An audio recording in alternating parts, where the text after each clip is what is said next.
বিচার সংকট থাকবে না। আইন উপদেষ্টা অন্তর্বর্তী সরকারের আমলে বিচার সংকট নিরসন সহ প্রয়োজনীয় সব সংস্কার করা হবে বলে জানিয়েছেন আইন উপদেষ্টা আসিফ নজরুল। ম্যাজিস্ট্রেট কোর্ট হওয়ার কথা। কারণ ওখানে আপনার যে এখন বর্তমান যে কোর্ট আছে ওখানে জায়গা সংকুলন হয় না। মামলা যারা করেন, বিচার প্রত্যাশী যারা আছেন তাদের অনেক অসুবিধা হয়। এই জায়গাটা 7 বছর যাবত পড়ে আছে।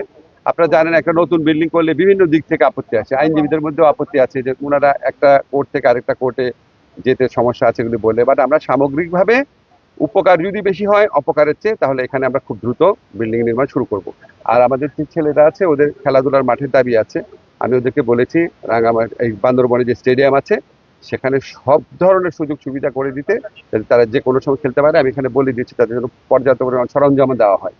কারণ খেলাধুলা যদি না করে বাচ্চারা তাহলে তো তারা বিপথে চলে যাবে। বিচারক সংকট আছে, আপনাদের লজিস্টিকের সংকট আছে।